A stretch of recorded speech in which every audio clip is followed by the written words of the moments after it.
దినమెల్ల మేము దేవుని యందు అతిశయపడుచున్నాము. నీ నామమును బట్టి మేము నిత్యము కృతజ్ఞతాస్తుతులు చెల్లించుచున్నాము. అయితే ఇప్పుడు నీవు మమ్మను విడనాడి అవమానపరచి ఉన్నావు. మా సేనలతో కూడా నీవు బయలుదేరకి ఉన్నావు. శత్రువుల ఎదుట నిలవకుండా మమ్మను వెనుకకు పారిపోజేయుచున్నావు. మమ్మను ద్వేషించువారు ఇష్టము వచ్చినట్లు మమ్మను దోచుకొనుచున్నారు. భోజన పదార్థముగా ఒకడు గొర్రెలను అప్పగించినట్లు నీవు మమ్మను అప్పగించి ఉన్నావు. అన్యజనులలోనికి మమ్మను చెదరగొట్టి ఉన్నావు.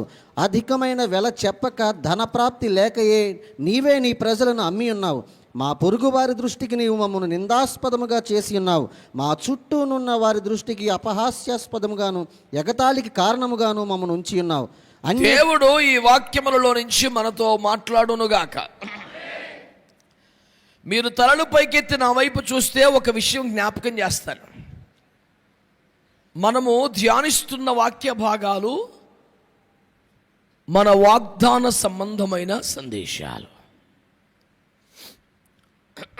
దేవుడి సంవత్సరం మనకు చేసిన వాగ్దానం ఏంటంటే, నేను వారిలో లేదా మీలో నివసిస్తాను, మీకు దేవుణ్ణి ఉంటాను, మీరు నాకు ప్రజలై ఉంటారు.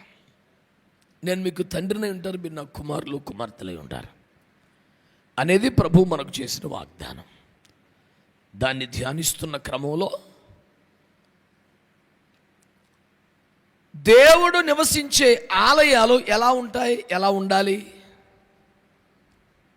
అనే వాక్యాన్ని మనము గత నెలంతా చూసాం. ఈ నెలలో దేవుడు మనకు తోడు అనే అంశాన్ని ధ్యానిస్తున్నాం. గత ఆదివారం ఏం చెప్పుకున్నాం చెప్పండి ఒకసారి.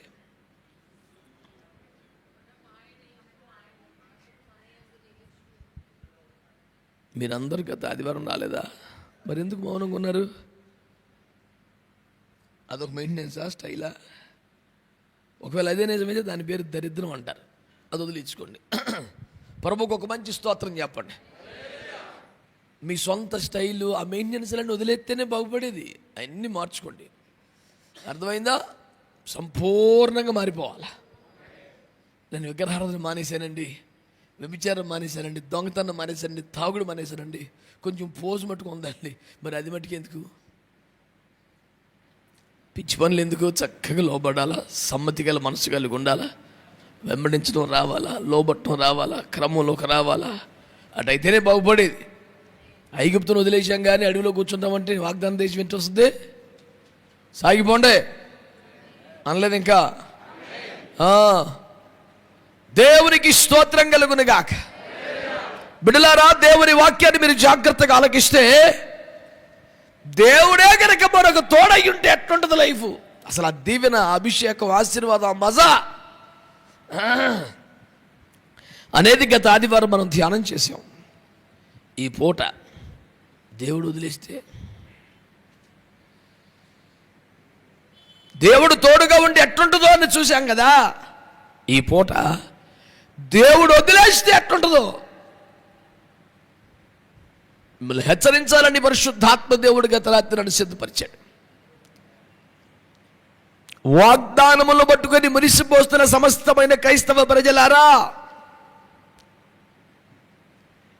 మీకు తోడై ఉంటానో, మీ ఇల్లో ఉంటానో, సంచరిస్తానని చెప్పిన దేవుడు, ఆయన తోడై ఉంటే ఎంత ఆశీర్వాదకరంగా ఉంటుందో వివరించి బలపరిచిన దేవుడు, ఈ పూట ఆయన కానీ నిన్ను వదిలేస్తే నీ లైఫ్ ఎట్లుంటుందో ఒక స్పష్టమైన హెచ్చరిక. ఆయన కానీ వదిలేస్తే నీ జీవితం, నీ కుటుంబం, నీ ఉద్యోగం, నీ వ్యాపారం, నీ ఆస్తి, నీ ఆరోగ్యం ఎట్లుంటుందో.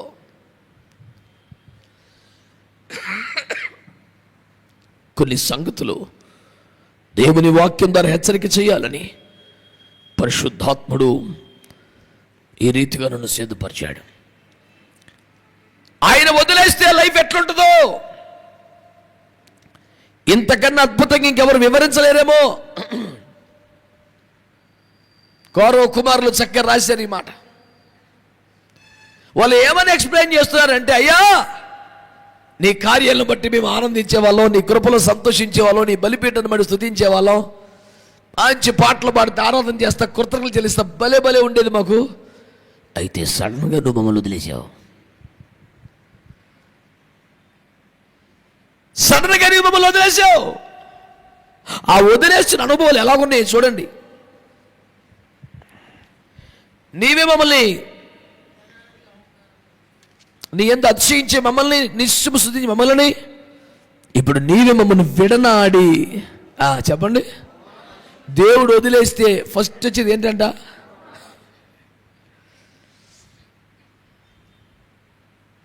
నువ్వు ఎంత ఘనత వహించిన వ్యక్తివైనా,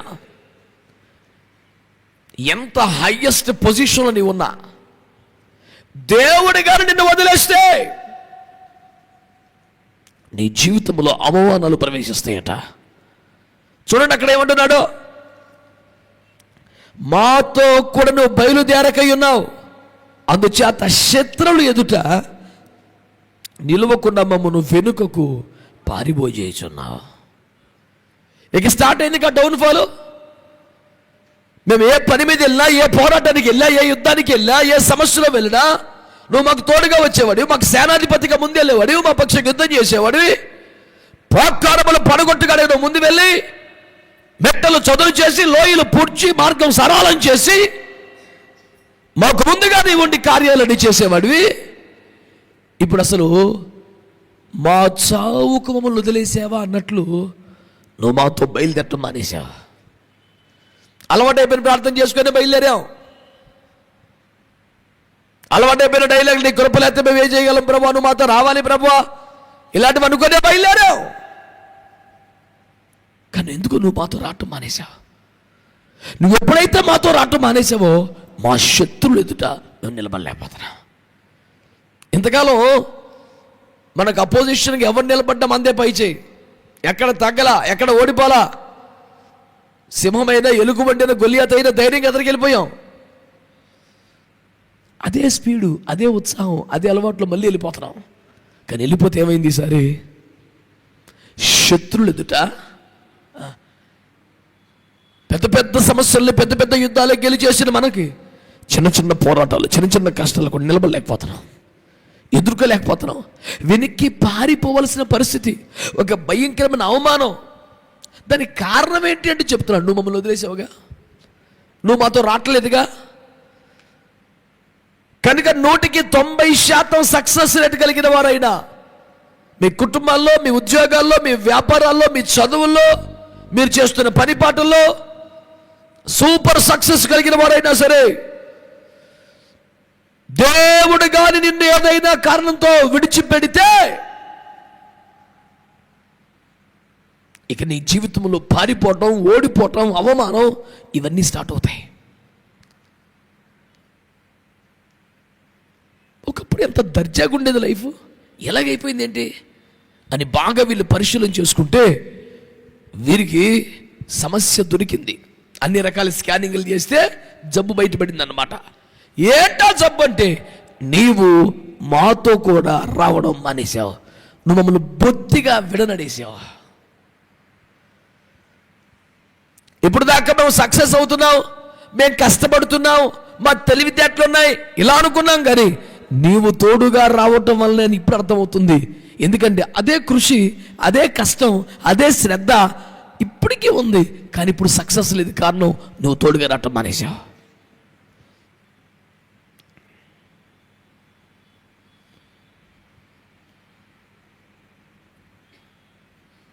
ఈ పూట దేవుని వాక్యాన్ని సీరియస్గా మనం తీసుకుందాం. దేవుడు తోడై ఉంటే ఎంత ఆశీర్వాదమో చెప్పుకుందాం మనం. ఆయన కానీ చెయ్యి వదిలేస్తే ఎట్లుంటుందో ఒక మాట మీరు జ్ఞాపకం చేసుకోవాలి. నిన్ను కానీ, నీ జీవితాన్ని కానీ, కుటుంబాన్ని కానీ దేవుడు వదిలేశాడో ఇకంతే. ఆయనకు పట్టుకొని వేళ్లాడుతున్నంతసేపే, ఆయన హత్తుకొని ఉన్నంతసేపే, ఆయనతో పెన వేయబడి ఉన్నంతసేపే, ఆయన విడువలేని బంధములో స్థిరపడిపోయినంతసేపే. మీరు కూడా వెళ్తారా? వెళ్ళండి రా బాబు అన్నా, మేము ఎక్కడికి వెళ్ళగలం? నీవే నిత్య జీవపు మాటలు కలిగిన వాడివి అంటూ ఆయన కాళ్ళు పట్టేసుకొని హత్తుకొని ఉండగలిగితేనే వదిలేవో పర్లేదు అనిపించిందో. దేవుడు విడిచిపెట్టిన జీవితం ఎంత ఘోరంగా ఉంటుందో మీరు ఆలోచించండి. ఆ మాటలు చదివితే ఎంతో వేదన కలుగుద్ది. మమ్మను ద్వేషించు వారు ఇష్టము వచ్చినట్లు మమ్మను, వాళ్ళు కొత్తగా ద్వేషించడం ప్రారంభించారా? వాళ్ళు కొత్తగా ద్వేషించడం ప్రారంభించారా? కాదు, కొత్తగా దోచుకోవడం ప్రారంభించారు.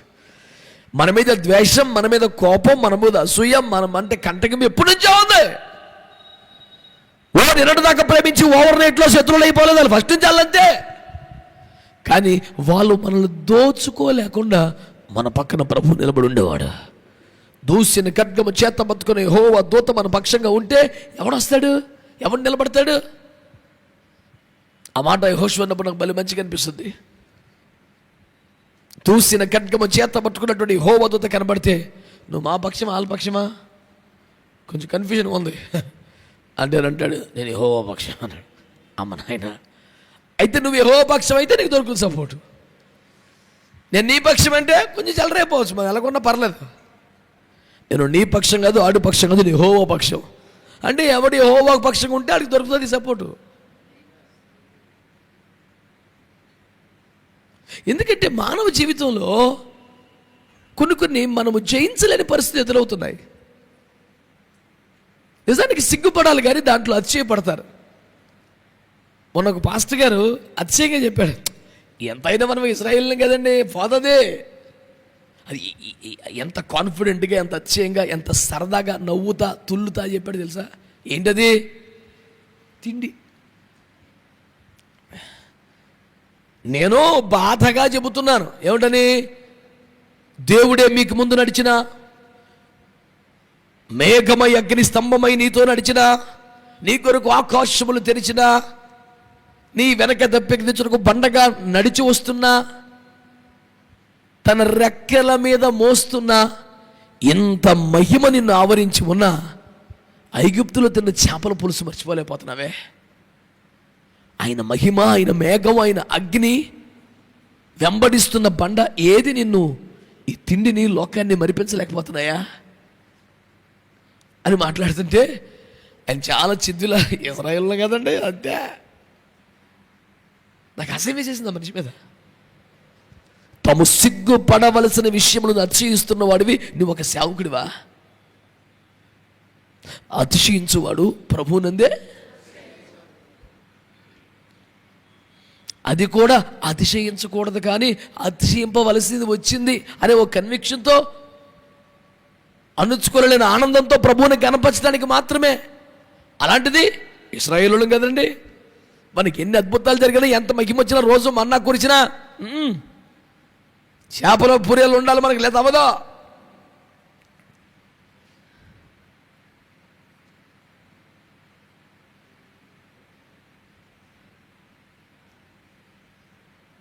ఇలాంటి ఒక పరిస్థితి మనకి ఎందుకు వస్తుంది? సీరియస్గా తీసుకోండి ఈ మాటల్ని. దేవుని వాక్యం తెలియజేస్తుంది. దేవుడంట భోజన పదార్థముగా ఒకడు గొర్రె పిల్లను అప్పగించినట్లు మనల్ని శత్రువుగా నంచుకొని తినేస్తాడు మనల్ని, అంతే. ఒక భోజన పదార్థంగా గొర్రె పిల్లను అప్పగించినట్లు దేవుడు మనల్ని శత్రు చేతికి అప్పగిస్తే ఇంక దిక్కేంటి చెప్పండి?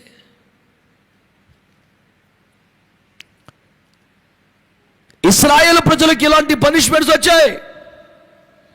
చూస్తుండగా కుటుంబాలు సజీవంగా భూమిలోకి దిగిపోయారు. దేవుని ప్రజలు బలాత్కరింపబడ్డారు, చెరపట్టబడ్డారు. బహు భయంకరమైన శ్రమలు వచ్చాయి. ఏంటయ్యా ఇదంతా? నిన్నటి దాకా మా పేరు చెప్తే గజగజ వణికిపోతున్న ఫిలిష్తీయులు ఈరోజు మా స్త్రీలను చెరపడుచున్నారే, మా పొలములను పాడు చేయుచున్నారే, మా బలములను వారు కొట్టివేయుచున్నారే. ఎందుకు ఇలా జరిగిందయ్యా? అంతకంతకు మహిమలోకి వెళ్ళవలసిన మేము నెరవేర్చిన భూములకు దిగిపోయి సజీవ సమాధిగా మారుచున్నామే. సీనాయి శిఖరం మీద నిలబడవలసిన మేము ఆకోరు లోయలో చచ్చిపోతున్నామే. వాగ్దాన దేశంలో ఉండాల్సిన మేము అరణ్యములో రాలిపోతున్నామే. ఎందుకు ఇలా అవుతుందని చూస్తే నువ్వు మమ్మల్ని వదిలేశావు.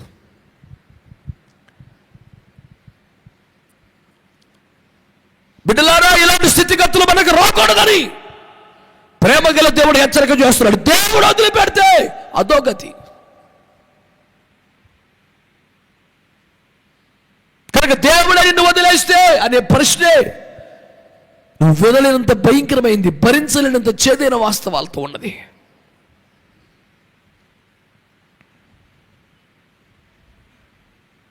ఒక్కసారి ఆ సీన్ అంతా కళ్ళ ముందు కనపడింది దావీదుకి. వామ్మో, ఒళ్ళు పొగరెక్కి, దేవుని భయమును కోల్పోయి, తుచ్చమైన ఆశలకు లొంగిపోయి, ఎంత బలహీనంగా ప్రవర్తించాను. చిన్నప్పటి నుంచి నన్ను చంకనెత్తుకొని పెంచిన నా దేవుడు, అమ్మ నాన్న అన్నయ్యలు ఎవరు నాకు సపోర్ట్ చేయలేని కాలంలో నా సైన్ నిలబడి నన్ను హెచ్చించి కనపరిచిన దేవుడు నన్ను వదిలేస్తాడేమో ఇప్పుడు అనే టెన్షన్ పట్టుకుంది. ఆ టెన్షన్లో రాసిందే 51వ కీర్తన. నువ్వు ఏమన్నా చేయి, నీ సన్నిధిలో నుంచి మాత్రం తోసేయకు, నీ దండం పెడతాను. నీ ఆత్మను తీసేయకు, నేను నీ సన్నిధిలో ఉండాలి, నీ ఆత్మ నాలో ఉండాలి. నువ్వు కొట్టు తిట్టు పడతా, రాజ్యాన్ని లాగే, అధికారం తీసేయి, అందరినీ దూరం చేసేయి, కానీ నీకు మాత్రం దూరం అవ్వ, నీకు బాబోయ్ అని గోల పెట్టేడు చేస్తున్నాడు. పాపిష్టి పరుపు తేలిపోయేంతగా కానీ ఎందుకయ్యా నీకు ఎంత టెన్షన్? దేవుడు వదిలేస్తాడేమో, దేవుడు చెయ్యి వదిలేస్తాడేమో. నేను అన్నాను, ఈ భయం మనకి అవసరమేనంటారా? కొంచెం గట్టిగానండి, ఇలాంటి భయం మనకి అవసరమేనా? అన్నాను, యెహోవాను ప్రేమించువారులారా మీరు ఆయనకి భయపడుడి అంటున్న వాక్యం. ఆ మాట నాకు ఎంత ఇష్టమో. దేవుడు అంటే చాలా ఇష్టం అంట, కానీ భయం లేదంట. నువ్వు టీవీ చూస్తున్నప్పుడు, ఆ చెత్తంతా యూట్యూబ్లో చూస్తున్నప్పుడు, వ్యర్థమైనటువంటి ఆశలు కలిగి ఉన్నప్పుడు కడుపులో భయం ఉంటే చాలు కదా, ఇంకేదో చేయాల్సిన పని ఏముంది? నేను చాలాసార్లు యేసన్న గారు చెప్పిన ఒక ఉదాహరణ కొన్ని 100 సార్లు చెప్పుంటాను, 100 చోట్ల మళ్ళీ చెప్తాను. ఈ పూట మళ్ళీ చెప్తాను. చాలాసార్లు చెప్పిన నా జీవితాన్ని ఎంతో సవాలు చేసిన మాటలు కనుక, పరిశుద్ధుల మాటలు నేను చాలా గుండెలో పెట్టుకుంటాను, పదే పదే తలుచుకుంటాను. ఈ 66 గ్రంథాలలో మాత్రమే కాక వీటి వలన ప్రభావితులై దేవునికి ప్రియముగా బ్రతికిన పరిశుద్ధుల అనుభవాలు కూడా వీటి ప్రకారమే ఉంటాయి కనుక వారి మాటలు కూడా నాకు గౌరవమే. నన్ను ఒకడు అడిగాడు, ఈ వాక్యాల విషయంలో, పాటల విషయంలో మీరు కొంచెం ఆయన అభిమానులాగా ఉన్నారే అని చాలా వ్యంగ్యంగా.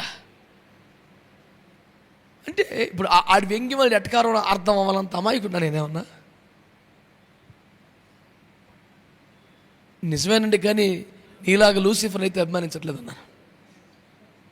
గిలకలు కొట్టుబడా ఎంత మాట అనేసామంటే, నువ్వు అన్న తక్కువ మాట ఏం కాదు సైతానా. నేనేమన్నా దురభిమాన పాపంలో ఉన్నానా?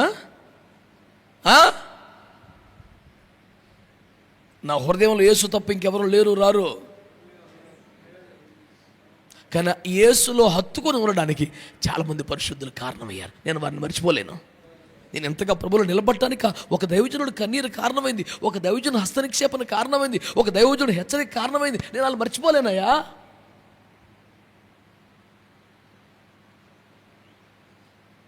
పునాదులు పాడైపోతే నీతిమంతులు ఏం చేయగలరనుంది. ప్రారంభాలు మర్చిపోకూడదు. మనము కదిలిపోతున్నప్పుడు స్థిరపరిచిన దాన్ని ఎట్లా మర్చిపోతాం? గుండెలు పగలు రోధిస్తున్నప్పుడు ఆదరించిన దాన్ని ఎట్లా మర్చిపోతాం? దిక్కు లేక రోడ్డు మీద ఉన్నప్పుడు చేర్చుకున్నామని ఎట్లా మర్చిపోతాం? ఇదంతా భౌతికంగా కాకపోవచ్చు, ఆత్మీయంగా అయి ఉండొచ్చు. నీకు ఎప్పుడు నాకు ఎవ్వరు లేరు అనిపించలేదా లైఫ్లో? అలాంటి ఒంటరితనం ఎప్పుడు రాలేదా నీకు? ఆ స్థితిలో నేనున్నాను అంటూ ఓదార్చిన ఒక దైవజనుడి మాట కానీ, పాట కానీ, ప్రేమ కానీ, స్పర్శ కానీ నువ్వు ఎలా మర్చిపోతావు? పనికి మళ్ళీ మాటలు మాట్లాడతారు బోల్డ్ మంది, వాళ్ళ గురించి లెక్కలేదు నాకు. కొంచెం అభిమానులాగా ఉన్నారు.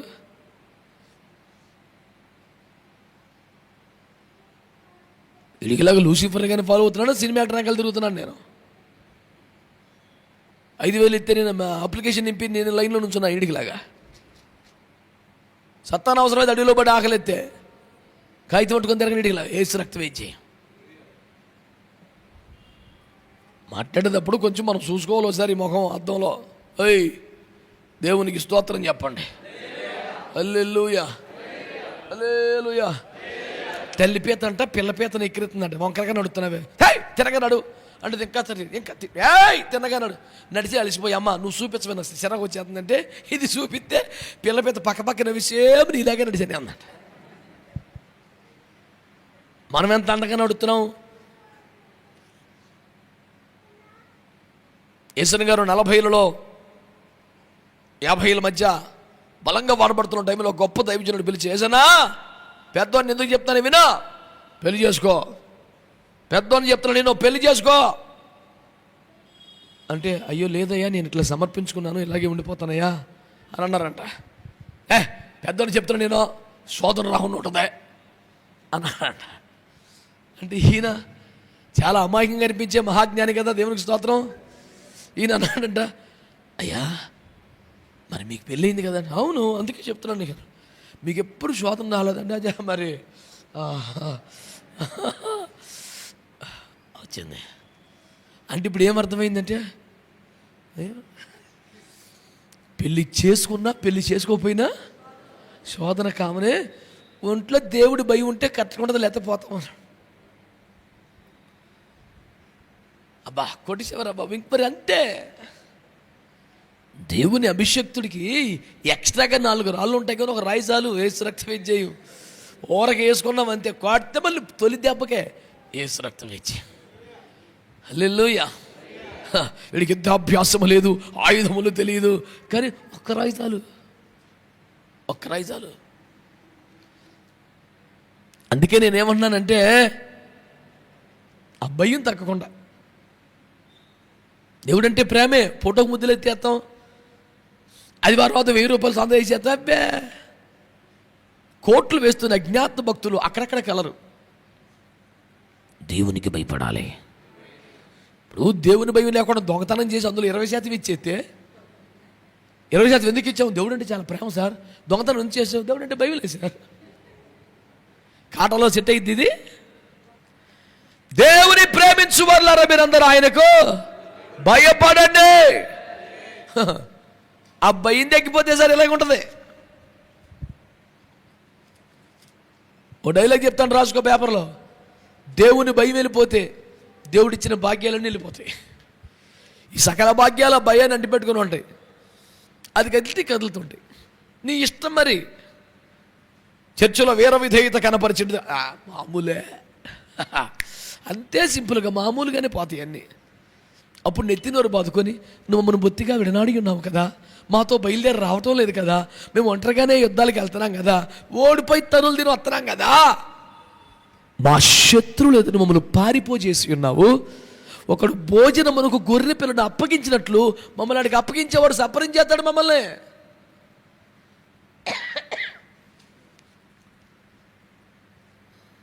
కోరుకుందామా ఈ పరిస్థితిని? మరి ఏంటి సార్ పరిష్కారం? కొంచెం భయపడితే చాలు. ఓ తల్ల కిందలు తపస్సు చేయక్కర్లా. తినేటప్పుడు, తాగినప్పుడు, పడుకున్నప్పుడు, డబ్బులతో ఎవ్వరమో, స్త్రీతోనో, పురుషుడితోనో, ఫోన్తోనో, ఎప్పుడైనా కడుపులో దేవుని భయం ఉంచుకుంటే చాలు. ఓ తల్ల కిందలు తపస్సు ఏం చేశాక అడవిలోకి వెళ్ళిపోయి ఏదైనా చెట్టు కింద కూర్చొని పాము ఎదరికొస్తే మళ్ళీ ఏసు రక్తం వరకు నేను తక్కర్లా. కుదురుగా నువ్వు భయం ఉంటే చాలు. ఇంకో మాట కూడా చదువుతాను.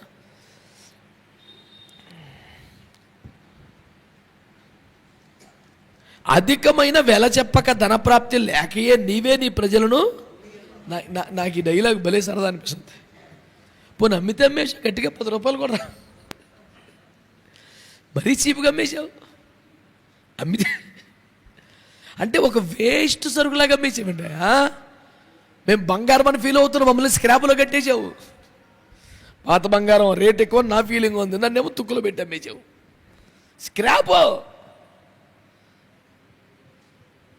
ఇప్పుడు నీకు అర్థం అవ్వాలి మన రేట్ ఎంతో. నేను చాలాసార్లు ఏడుస్తాను దేవుడి దగ్గర, నెత్తి మీద 10 రూపాయలు పెడితే పావలాకి చల్లని మా బ్రతుకుల్ని రక్తం పెట్టుకునేసేవేంటి అసలు.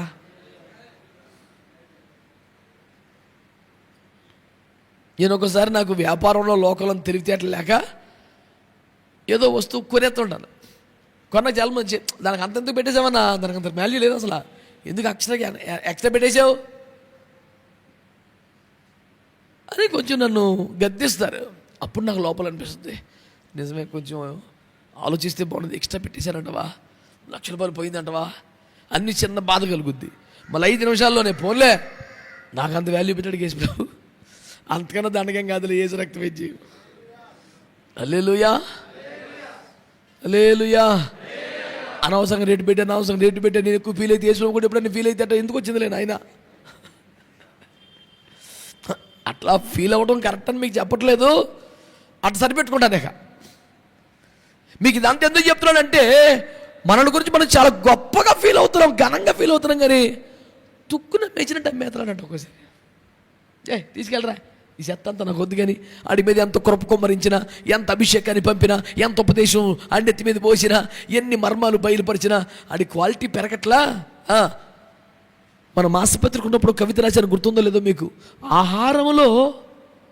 ఆహార్యములో ఐశ్వర్యం ఉన్న ఆలోచనల్లో దారిద్ర్యం పోలేదని రాశాను. ఒంటి మీదేమో సెంటు కంపు, లోపలన్నీ కంపు బుద్ధులే. ఆడి సొక్క గుమ్మగుమ్మలు, ఆడిపోయి వాసన కిలోమీటర్కి వస్తుంది, ఆడి బుద్ధులు, ఆడి సూపులు, ఆడి మాటలన్నీ కంపు, దరిద్రం, డ్రైనేజీ బుద్ధులు. ఆహా ఊహని ఎవడంటాడని అట్లా ఆడ ముఖం చూసి ఆడు సెంటు కొట్టుకొని రోడ్డు మీదకి వచ్చాడు, ఆడు సూపులు తేడా ఉన్నాయి, ఆహా ఎవడు అంటాడా? ఎర పనికి మళ్ళీ ఏమన్నా ఛాన్స్ దొరికితే ఏసు రక్తం వేసి ఒక రాయి తీసి కొడితే మళ్ళీ సెంటు వాసనకి విలువలేము రావు సార్.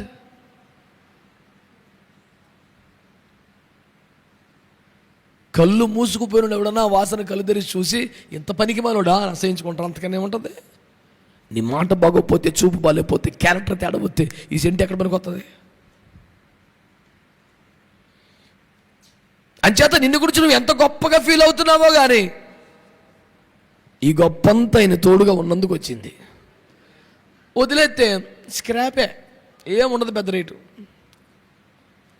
అందుకని యేసు ప్రభు వారు ఒకటి, మన చదువు, మన తెలివి, ఇవన్నీ ఒక్కొక్కటి ఒక్కొక్క సున్నా.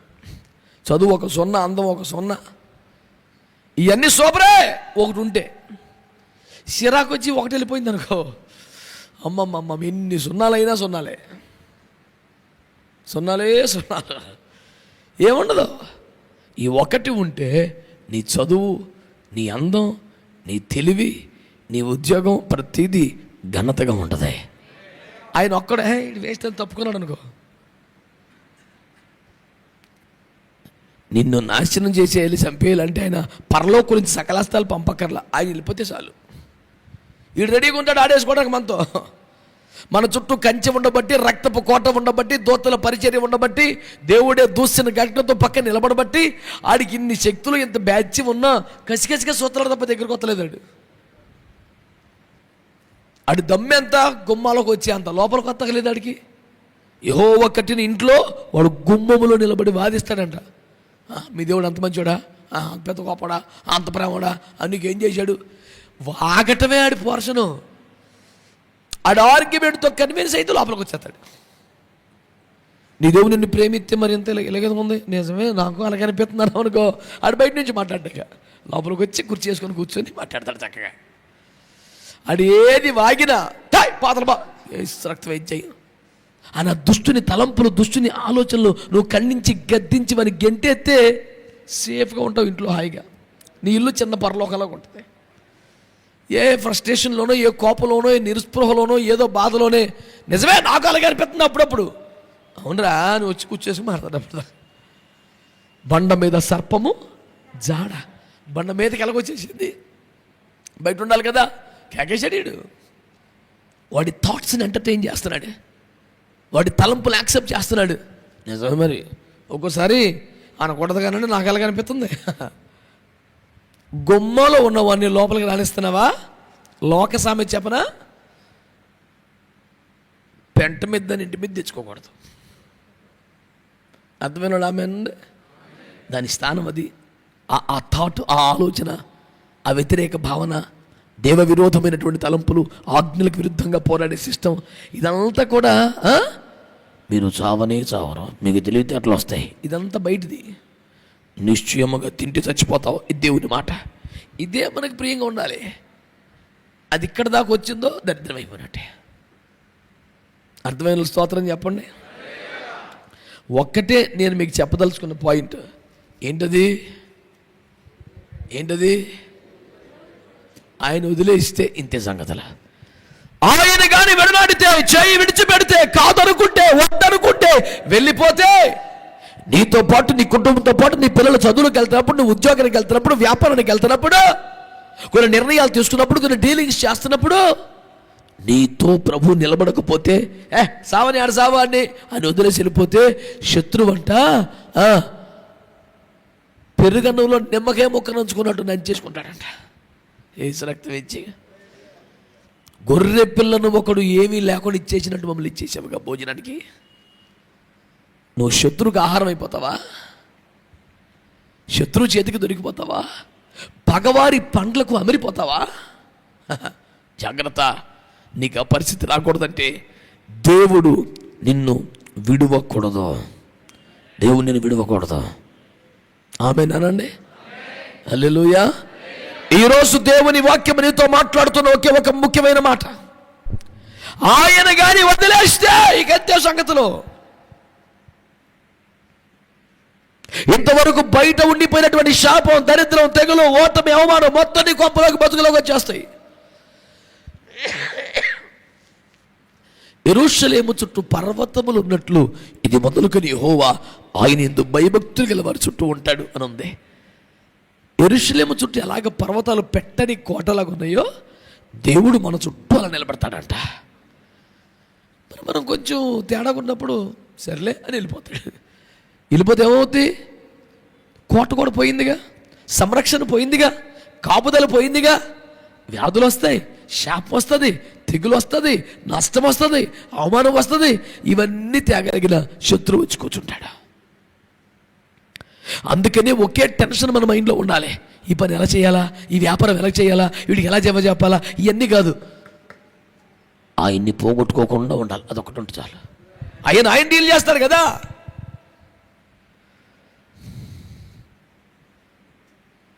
ఇప్పుడు బిల్లు ఎలా కట్టాలా, ఈఎంఐ ఎలా కట్టాలా, ఫీజు ఎలా కట్టాలా, ఇల్లు ఎలా కట్టాలా, పెళ్ళి ఎలా చేయాలా, వీడిని ఎలా ఫేస్ చేయాలా, ఆయన ఉంటే అన్నీ చెయ్యొచ్చు. ఆయన వెళ్ళిపోతే దొరికిపోతాం ఇంకంతే. శత్రువుకు ఒక భోజన పదార్థంగా మారిపోతామంట. అవమానం వస్తుందట. దేవుడే కనుక నన్ను విడిచిపెడితే అన్న ప్రశ్న నీ కళ్ళ ముందుకు వస్తే ఈ జవాబులన్నీ నీ కళ్ళ ముందు కనపడాలి. అందుచేత వినిచుండగా దేవుని భయం నిన్ను పట్టుకోవాలి. ఈ పూట ఒకే ఒక్క తీర్మానం, దేవుడు నన్ను విడిచిపెడితే నాకు లైఫ్ లేదు, దేవుడు నన్ను విడిచిపెడితే నాకు లైఫ్ లేదు. సింపుల్ అండి. ఆయన ఉన్నాడు కాబట్టి గుమ్మలో ఉన్నాడు, ఆయన లేకపోతే లోపలికి వచ్చేస్తాడు. ఆయన చుట్టూ కోటగా ఉన్నాడు కనుక ఆపద రాలేదు. ఆయన వెళ్ళిపోతే సమస్తం లోపలికి వచ్చేస్తాయి. ఆయన మనతో వస్తున్నాడు కనుక సేనాధిపతి దూసిన ఖడ్గంతో శత్రువుని అటాక్ చేస్తున్నాడు, మనం సేఫ్గా ఉన్నాం. మన పక్షంగా దూసిన ఖడ్గము చేత పట్టుకున్న దేవుడు మనం వదిలేస్తాడు కనుక ఈజీగా మనకి టార్గెట్ అయిపోతాం. మనం దేవుడు అక్కడ మనల్ని వదిలేస్తే ఇక్కడ నాశనమే సరి, పెద్దగా చెప్పాల్సింది ఏమి లేదు. ఈ నిందలు, ఈ అవమానాలు, ఈ పోరాటాలు, ఈ దుస్థితి అంతా వచ్చి పడిపోతాయి. అందుకనే దేవుడు వదిలిపెడితే ఎంత ప్రమాదమో గుర్తుపెట్టుకొని దావీదులాగా ప్రభా నన్ను విడిచిపెట్టొద్దయ్యా, నన్ను వదిలిపెట్టొద్దయ్యా, ప్లీజ్ అయ్యా అని కాళ్ళ మీద పడి పశ్చాత్తాపడి సరి చేసుకుని ఆయన నిన్ను విడవకుండా ఉండాలంటే ఏం చెయ్యాలో అలాంటి భక్తిని సాధన చేసుకోవాలి. అది నీకు నీ కుటుంబానికి చాలా అవసరం. దేవునికి స్తోత్రం. పరిశుద్ధ గ్రంథమైన బైబిల్ నుంచి మరొక వచనం మీరు చూడండి ఒకసారి. సంఖ్యాకాండము 14వ అధ్యాయం. సంఖ్యాకాండము 14వ అధ్యాయం 40 నుండి ఓపిక చదవండి. వారు ఉదయమున లేచి ఆ కొన మీదకి ఎక్కి చిత్తమండి మేము పాపము చేసిన వారము, యెహోవా చెప్పిన స్థలమునకు వెళ్ళుదము అనిరి. అప్పుడు మోషే, ఇది ఎలా వీరు యెహోవా మాట మీరుచున్నారేమి, అది కొనసాగదు. యెహోవా మీ మధ్యను లేడు గనుక మీ శత్రువులు ఎదుట హతము చేయబడుదురు. మీరు సాగిపోకుడి. ఏలయనగా అమాలేకీయులు, కనానీయులు మీకంటే ముందుగా అక్కడికి చేరి ఉన్నారు. మీరు ఖడ్గము చేత కూలుదురు. మీరు యెహోవాను అనుసరించుట మానితిరి గనుక ఇది ఇక యెహోవా మీకు తోడై ఉండడని చెప్పాను. అయితే వారు మూర్ఖించి ఆ కొనకు ఎక్కిపోయిరి. అయినను యెహోవా నిబంధన మందసమైనను మోషే అయినను పాలెముల నుండి బయలు వెళ్ళలేదు. అప్పుడు ఆ కొండ మీద నివాసముగా నున్న అమాలేకీయులను, కనానీయులను దిగివచ్చి వారిని కొట్టి హోర్మా వరకు వారిని తరిమి హతము చేసిరి. బాగుందా? నాకు ఎక్కడా నవ్వు వస్తుంది అంటేనండి, ఐగుప్తులో నుంచి బయటకు వచ్చి సముద్రాలు దాటి, అరణ్యాన్ని దాటి, ఎడారిని దాటి ఆ కొండ ఎక్కి దిగితే వాగ్దాన దేశమేగా. ఆ కనాను కొండ మీద చచ్చిపోయారు. ఇప్పుడు ఈ చచ్చిపోయింది ఐగుప్తులో చచ్చిపోయినా ఒకటే, ఎర్ర సముద్రంలో చచ్చిపోయినా ఒకటే, ఎడారిలో చచ్చిపోయినా ఒకటే, కొండ మీద చచ్చిపోయినా వాగ్దాన దేశం అయితే మిస్ అయిందిగా. ఏం మాట్లాడుతున్నావు? ఐగుప్తును దాటిన వాళ్ళమో, సముద్రమును దాటిన వాళ్ళమో, అరణ్యమును దాటిన వారమో, సంహారకులమును ముట్టుకోలేకపోయాడా? హల్లెలూయా. మేము మన్నా తిని బలపడిన వారం, బండలో నీళ్లు త్రాగిన వారం, మేఘం కింద నడిచిన వారం, రెక్కల మీద మోయబడిన వారం. నష్టం ఏంటి? అయినా వాగ్దానం చేసి వెళ్ళకుండా చచ్చిపోయాం. నువ్వు చెప్పుకోవటానికి ఘనమైన ఆత్మీయ అనుభవాలు చాలా ఉన్నాయి. మైకిచ్చే సాక్ష్యం చెప్పమంటే సూపరు. మరి ఆ దినం నేను ప్రార్థించుచుండగా అయ్యో సూపర్ బోల్డ్ ఉన్నాయి నీకు చెప్పడానికి. But at the end of the day ఎక్కడైంది లైఫ్? ఆ కనానీయుల చేతిలో తుక్కిన చచ్చిపోయారంట. ఇక ఫలం అందుద్ది అనగా, వాగ్దానం నెరవేరుద్ది అనగా, స్వాస్థ్యం అప్పగించబడుద్ది అనగా, 400 సంవత్సరాల కళ తీరిపోద్ది అనగా, చివరి క్షణంలో సర్వనాశనం అయిపోయింది లైఫ్. ఎందుకని? ఇన్ని సంవత్సరాల ఫస్ట్ చేతికి అందలేదే, ఇన్ని సంవత్సరాల యాత్ర ఫలం ఇవ్వలేదే, ఇన్ని ఏండ్ల ఆధ్యాత్మిక అనుభవాలు తేలిపోయినాయే. ఎందుకని?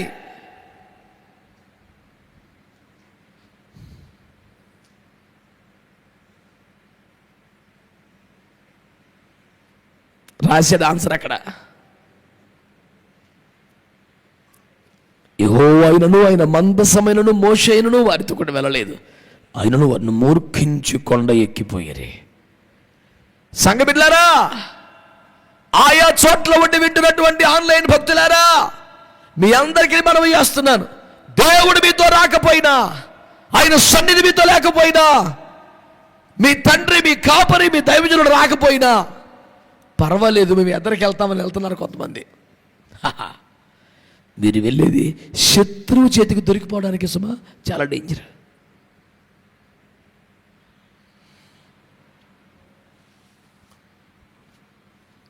ఆ జీవితాలు ఏం ఆశీర్వాదం కూడా దెబ్బతినేస్తారు.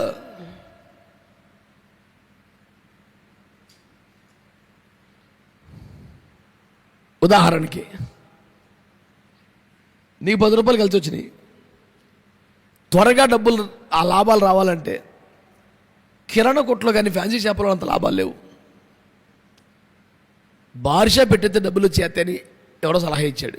మార్జిన్ చాలా ఎక్కువ ఉంటుంది, పిచ్చి డబ్బులని. నాకున్న కష్టాలకి, నాకున్న అప్పులు తీర్చడానికి ఎంతకన్నా సులువు పద్ధతి లేదని బ్రాందీ షాప్ పెట్టేశాం.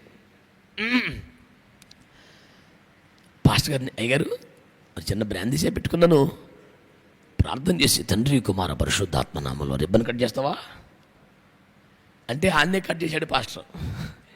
నీకు బుద్ధి ఉందా? ఏం మాట్లాడుతున్నావు సైతానికా బేటా? పా, బ్రాందీ షాప్ పెడతావా? అలాంటి పాపిష్టి వ్యాపారం చేస్తావా? ఓపెనింగ్ రమ్మన్నావా సైతానా అని కోపడ్డాడు. ఇది ఆల్రెడీ సెకండ్ పెట్టుంచాడు ఇంకొక ఆప్షన్, ఇది రెడీగా ఉంది. ఆ విషయం అప్పుడు బయటపెట్టాడు.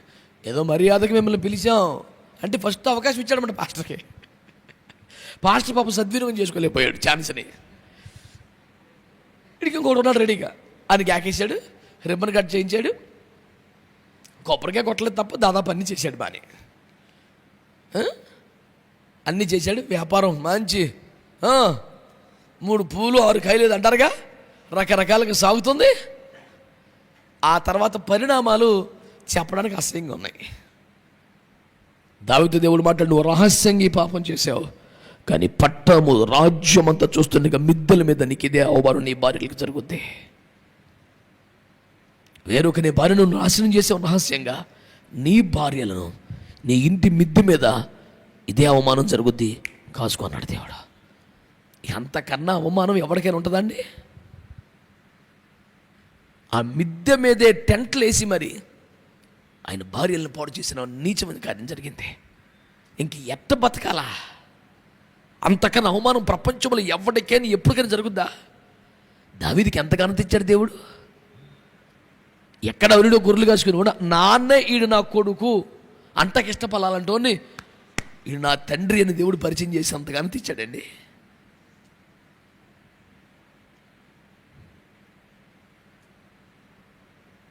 ఏమైపోయింది? నేను రాజుని కాబట్టి, నా నిర్ణయానికి తిరుగులేదు కాబట్టి, నేను అనుకున్న పని చేయగలను కాబట్టి, ఎదురొచ్చిన వాడిని చంపేస్తాను కాబట్టి, ప్రశ్నించే హక్కు ఎవరికి లేదు కాబట్టి, నిన్ను ప్రశ్నించే అంత ఛాన్స్ నువ్వు ఎవరికి ఇవ్వట్లేదేమో, కానీ నిన్ను శిక్షించే అంత శక్తి దేవుడికి ఉంటుందని మర్చిపోకు. చర్చిలో కానీ ఇంట్లో కానీ నిన్ను ప్రశ్నిస్తే వాడికి చుక్కలు చూపించేస్తావు, హింస పెట్టేస్తావు. నీ మాటలు, నీ ప్రవర్తన అసహ్యంగా మారిపోద్ది. నీ బాధపడలేక అది తప్పని తెలిసినా ఎవరు నిన్ను ప్రశ్నించట్లా, దానికి పొగరుగా గర్వంగా ఫీల్ అవుతున్నావేమో. నిన్ను శిక్షించే సర్వాధికారం కలిగిన దేవుడు ఒకడు ఉన్నాడు. మోషే రాకపోయినా, మందసం రాకపోయినా, ఆయన సన్నిధి లేకపోయినా, సంఘం లేకపోయినా పర్లా, వీళ్ళకి ఎవడో ఒకడు ఉంటాడు. Second option.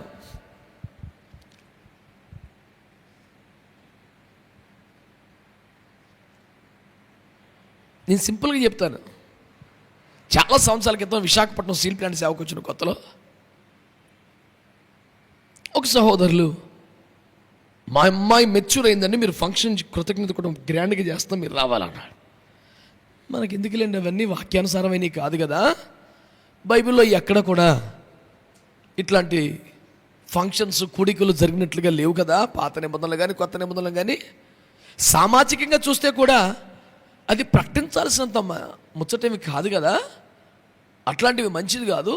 ఈ విజ్ఞాన సమాజంలో తెలివైన వారు, ఏ కులం, ఏ మతం, ఏ దేశమైనా ఇట్లాంటివి చేయటం లేదు. నాగరిక సమాజంలో ఇవన్నీ మంచి కాదు అని నేను చెబితే, సరే ఓకే, నువ్వు కాకపోతే బోల్డ్ మంది పాస్టర్లు అంటే నిజంగా ఇంకో పాస్టర్ వచ్చాడు, కూటమి చేశాడు, బ్రహ్మాండం జరిగిపోయింది, జనం వచ్చారు. మళ్ళీ సాక్ష్యం ఏంటి? నీ మాటలని మానెత్తే ఏమైపోను, ఖర్చులను పోను 2 లక్షలు ఇంకా బంగారం మిగిలాయి. నీ మాట వినేసి నోరు మూసి కూర్చుని డబ్బులు ఏమైపోను, ఊరి మీద పెట్టేసి ఉన్నాం, జనాలకి రావద్దామా డబ్బులు మాకు. ప్రతి ఫంక్షన్కి వెళ్ళావు, 100-50 వేసినావు. ఆ డబ్బులన్నీ ఏంటి? పిల్లకి పెట్టుబడి పెట్టాము, ఆ రోజు వస్తాయని తెలుసు నాకు. నువ్వు ఆ డబ్బులు కట్టుబడ్డావు. నువ్వు వస్తే నీకు ఎంతోకంత సంద అయ్యిద్ది. నువ్వు రాలేదు. ఆ వచ్చినోడికి ఇచ్చాను, బోల్ డబ్బు ఉంది. నేను అంటున్నాను, నువ్వు ఎంత పెట్టావో అంత నీకు వచ్చేసింది, కరెక్టే. యేసుప్రభు అయితే నువ్వు ఎంత పెడితే అంతే ఎత్తాడా? పోనీ చెప్పండి. యేసుప్రభు అయితే నువ్వు 50 ఇస్తే మళ్ళీ 50 ఎత్తాడా? నువ్వు ఇచ్చేదాన్ని పుస్తకాలు రాసుకొని 50 సంవత్సరాల తర్వాత కూడా ఆ 50 ఇచ్చేవాడే నీకు సూపరా? చేతికి ఎముక లేనట్టుగా ఆ రంగు ఇచ్చి పడేసే యేసుప్రభు మంచోడా?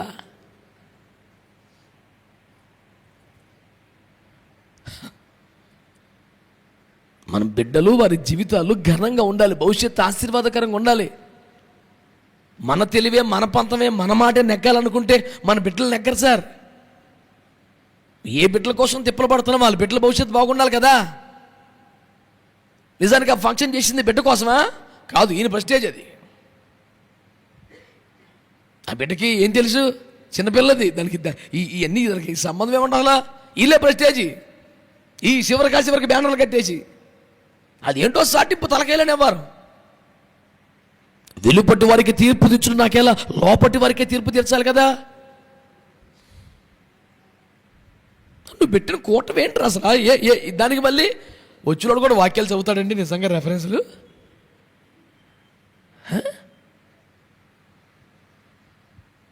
ఓరే నాయనా, ఒక పాస్టర్ గారు, సిగ్గుతో చెప్తున్నాను, ఒక పాస్టర్ గారు బుద్ధిహీనుడై, బలహీనుడై అక్రమంలో పడ్డాడు. దాన్ని ఖండించి, గద్దించి నిలదీసిన వారి దగ్గర పశ్చాత్తాపడకుండా ఆవిడకి రెఫరెన్స్ చూపించాడంట. ఈ వాక్యం ప్రకారం పర్వాలేదని. అమ్మ సైతాను పోయి నిన్ను చూసి లూసిఫర్ ఆశ్చర్యపడిపోయి గుండెలు బాధేసుకుంటాడు రా. నాకు కూడా ఎంత బరితెంగింపు లేదని ఆడికి మెంటలు వచ్చేస్తుంది నీ వల్ల.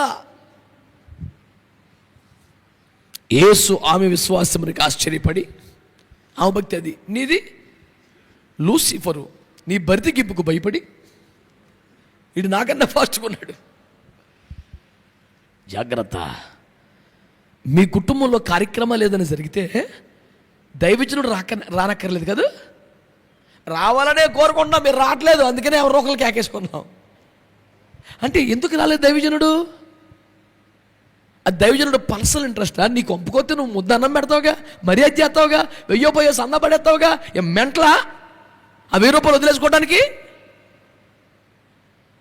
ఇన్నేంట్లో ఉపదేశం నాకు బుద్ధి లేదు అసలు నీకు.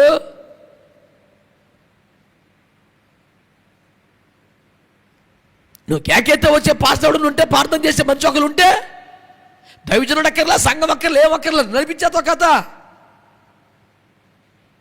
ఇంతకాలం బతికి కొండ మీద చచ్చారు వాళ్ళు. దైవజనుడు మా వల్ల తప్పు జరిగిపోయింది, మేము ఇప్పుడు బయలుదేరదు అంటారు. వద్దు, ఇప్పుడు యెహోవా మనతో రాడు గనక వద్దు అన్నాడు. అయినను వారు మూర్ఖించి కొండ ఎక్కెళ్ళారంట. హోర్మ వరకు తరిమి కొట్టి చంపేశారు. అయినను యెహోవా అయినను ఆయన నిబంధన మందసమైనను మోషేను వారితో పాటు దైవజనుడు రాని, దైవజనుడు లేని నీ కూటాలు, నీ కార్యక్రమాలు ఎంత ఘనంగా జరిగిన డేంజర్ పొంచి ఉంది. సవాల్ చేసి చెప్తున్నాను మీకు, బైబిల్లో ఉన్న మాట రాసి పెట్టుకో. ఏమి పిచ్చి సంతోషం రా నీకు, నాకు అర్థం అవ్వదు. అమ్మయ్యా, వాక్య ప్రకారం కరెక్ట్ కాకపోయినా పాస్టర్ గారు ఎంత వ్యతిరేకించినా సక్సెస్ చేశా అని అర్థం ముందు కూర్చొని మేసం తిప్పుకుంటున్నావా? నువ్వు మేసం తిప్పుకు వేసిన చెవి మీలటి తిప్పేస్తాడు. మళ్ళీ నీ మేసం మండిపోనని ఏంట్రా తిప్పుతున్నావు అని వేసినప్పుడు తిప్పితే నువ్వు ఏడిచే ఏడుపు ఊరవతలకి కనపడుతుంది. ఆ ముండితనం ఏంట్రా, పంతం ఏంట్రా అని. పైన వాక్యం, ఒరిని వాక్యాలు ఏం వాక్యాలు రా?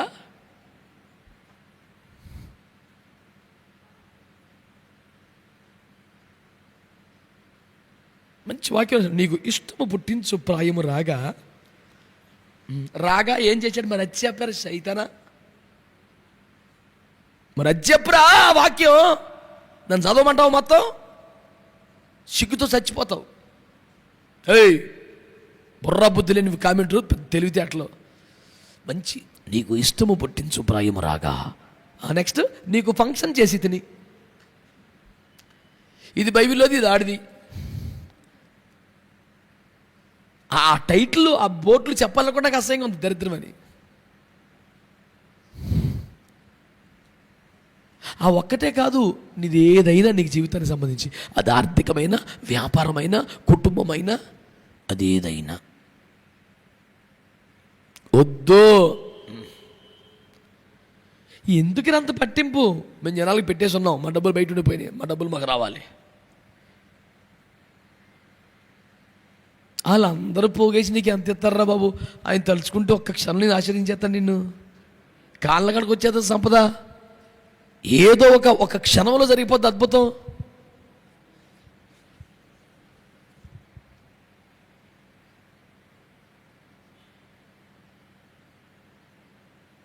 ఇప్పుడు సిటీ చర్చి ₹1 74 లక్షలు లోన్ పెట్టి తీసుకున్నాం, భక్తులందరూ ఇచ్చిన డబ్బులు కాక. ఒక సహోదరుడు ఏం చేశాడు? ₹6 లక్షల విలువ చేసే సైటు అచ్యుతాపురంలో సేవ కొరకు ఇచ్చాడు. నేను అని చెప్పాను, అయ్యా అచ్యుతాపురంలో నాకు దర్శనం లేదు, నేను ఎప్పుడు ఇక్కడికి చర్చి కట్టను, ఇక్కడ సంఘం పెట్టను, ప్రభు నాకు చూపించలేదు. నేను స్థలం ఇచ్చాను కానీ అయ్యగారు సేవ చేస్తలేదు, నువ్వు రేపొద్దున బాధపడతావు, నాకొద్దు.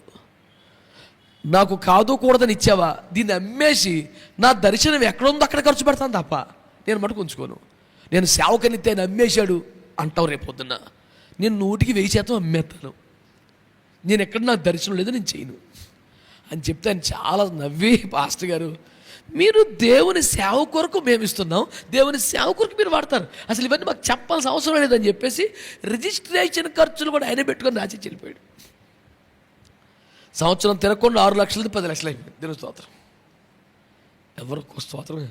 సుప్రభాత బుద్ధిలా ఉందరా మీకు? అసూయకి అక్కచెల్లిలా ఉన్నారా మీరు? అంటారు మాట్లాడారా? అమ్మో 4 లక్షలు వచ్చేసిందా? చిచ్చి, ఒక్కలన్నా స్తోత్రం అన్నారా? ఏం బుద్ధులరా? సరే, 10 లక్షలు వదిలేసి అన్ని వివరాలు చెప్పకూడదు కానీ ఒకటి చెప్తాను మీకు. చాలా గొడవలు వచ్చేది చెప్తే. ఒక తల్లిగారు వృద్ధాప్య మందు తనకున్న 2 ఎకరాల పొలం విషయంలో ఆమె రక్త సంబంధులు కుటుంబములు బోల్డ్ మంది ఉండగా వాళ్ళు ఎవరికి ఇవ్వకుండా అక్కనే అన్నయ్యను నన్ను ముగ్గురిని పిలిచి, ఈ 2 ఎకరాలు మీ పేరును రాసేస్తాను, మీరేమన్నా చేసుకోండి. అదే మీ కుటుంబ సభ్యులు, ఇది స్వార్జితం పిత్రార్జితం కాదు, నా ఇష్టం. 75 సంవత్సరాలు ఉద్దురాలు మాట్లాడింది. మరి మీ వాళ్ళకి తెలితే గొడవద్దు. తెలితే ఏంటి, వాళ్ళందరూ సమక్షంలో ఇస్తాను, ప్రశ్నించడానికి ఎవరికి హక్కు లేదండి. అయ్య బాబాయ్ రిస్క్ ఏమో, నాకు ఇవ్వాలనిపించింది, మీ ఇష్టం అన్న. దానికి కొన్ని కేసులు, దానికి కొంచెం గొడవలు, దానికి కొంచెం లోన్లు ఉన్నాయి, అవి క్లియర్ చేసుకోవాలి. దాని మీద ఆశ పెట్టుకున్న ఒక బలహీన ఉంది, తనకు తునోపనం ఇవ్వాలి. ఈ కేసులు లోన్లన్నీ క్లియర్ చేసుకొని దానికి తునోపనం పడేసి మిగతాది మీ ముగ్గురు పంచుకున్నాను. సరే మొత్తం అపనమేగా, మనం ఇంత పెట్టాము, ఇంత వస్తుందంటే ఏమీ లేదుగా, ఇచ్చేస్తే ఏసు రక్తం చెయ్యం అన్నీ పోను ఏంటి, ఆ లోన్లు క్లియర్ చేయగా, ఆ ఖర్చులు పెట్టగా, దాని మీద ఆశ పెట్టుకున్న భక్తులకి ఆమె చెప్పిన సందా ఇచ్చేయిగా 60 లక్షలు మిగిలింది. ముగ్గురికి 3 20,000, ఈ 20 ఆ 10 30 లక్షలు తీసుకెళ్ళి సంవత్సరం తిరగకుండానే బ్యాంకు కూడా కట్టించాను ఏసు రక్తం ఇచ్చి. ఇప్పుడైనా స్వతంత్రం చెప్పంటారు ఆయన, యాడ్ను చూడు పడ్డారా నాయను. ఆ బ్యాంక్ కూడా అన్నాడు, మీకు ఎంత డబ్బు ఉండే లోన్ అని తీసుకున్నారన్నాడు. ఉండి కాదురా అయ్యా,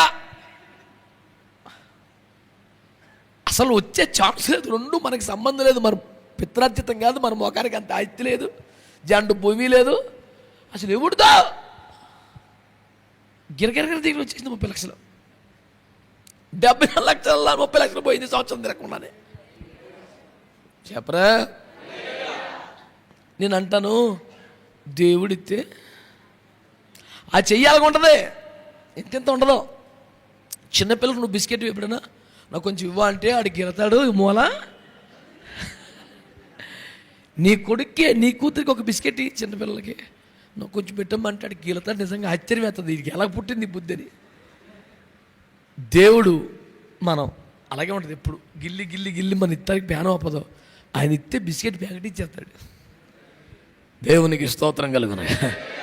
నేను అన్నాను, ఆడికి నువ్వు వేసిన 50, ఆడికి వేసిన 100, ఇవన్నీ గుర్తుపెట్టుకొని దగ్గర 15,000 20,000 ఉండిపోయిన బయట అవి మొత్తం కోసం ఎలాగైనా కూటం పెడతాను. భాస్కర్ రాబోతే ఎవడో వస్తాలే,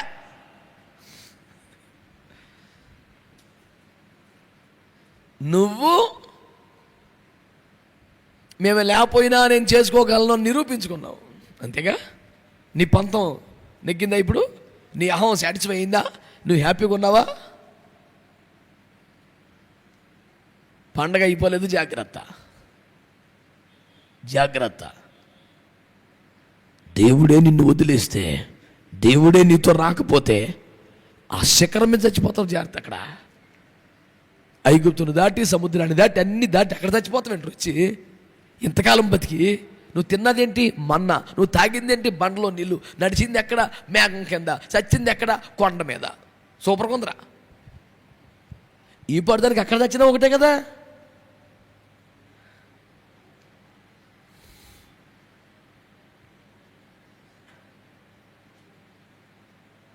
ఇంతకాలం ఉపదేశంలో ఉండి, సన్నిధిలో ఉండి, సంఘములో ఉండి, సహవాసులు నడిపింపులో ఉండి, తెంగర పనులు చేసి నాశనం అయిపోకండి అని తీవ్రంగా హెచ్చరిస్తున్నా. ఆన్లైన్ అయినా ఆఫ్లైన్ అయినా ఎవరికైనా ఇదే. దేవునికి స్తోత్రం చెప్పండి. హల్లెలూయా. దేవుడే వదిలేస్తే అయిపోయినట్టు ఏముండదు సరే. ఇంతకీ ఎందుకు వదిలేశాడంటావు? అమ్మొక్క చదివిపెట్టు మళ్ళీ. ఎందుకు వదిలేశాడు? 43 చివరి మొక్క. మీరు యెహోవాను అనుసరించుట మానితిరి గనుక ఇక యెహోవా మీకు తోడై ఉండడు. మీరు ఎవరిని అనుసరించారు? కులాన్ని. ఎవరు అనుసరించారు? మతాన్ని. ఎవరిని అనుసరించారు? ఇంటి పక్కోడిని. ఎవరిని అనుసరించారు? కుల పెద్దోడిని. నువ్వు ఎవరిని ఫాలో అయ్యేది? యాక్చువల్ నాకు ఇంట్రెస్ట్ లేదు కానీ మా ఊళ్ళో నువ్వు యెహోవాను అనుసరించడం మానితివి కనుక ఇక మీదట యెహోవా నీకు తోడుగా ఉండడు. నువ్వు అదే కోరుకుంటున్నావా? నేను చెప్పింది ఒక్క ఉదాహరణే. అలాంటి చర్యలు మీరు వ్యాపార విషయంలో చేయొచ్చు, ఉద్యోగం విషయంలో చేయొచ్చు, పిల్లల పెళ్లి సంబంధాల విషయంలో చేయొచ్చు, గృహప్రవేశాల విషయంలో చేయొచ్చు. నీ స్నేహాలు సంబంధాలు ఎక్కడ ఈ తెలివి చూపెట్టినా యెహోవా మీకు తోడుగా ఉండడో మీకు జాగ్రత్త. దేవుడే నిన్ను వదిలేస్తే ఎంత డేంజరో కనుక నీకు అర్థమైంది కనుక నువ్వు అనవసరంగా పట్టుకున్న శక్తిని కానీ, వ్యక్తిని కానీ, వస్తువుని కానీ, పద్ధతిని కానీ వదిలేయి. దేవుడు నిన్ను వదలక ముందే నువ్వు దాన్ని వదిలేయి, అది నీకు మేలు. నా మాట అర్థమైందా? దేవుడు నిన్ను వదలక ముందే నువ్వు దాన్ని వదిలేసేయి. ముందుకు వెళ్ళకు, కరెక్ట్ కాదు.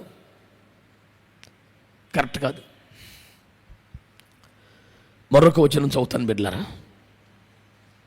న్యాయాధిపతుల గ్రంథం 16:20.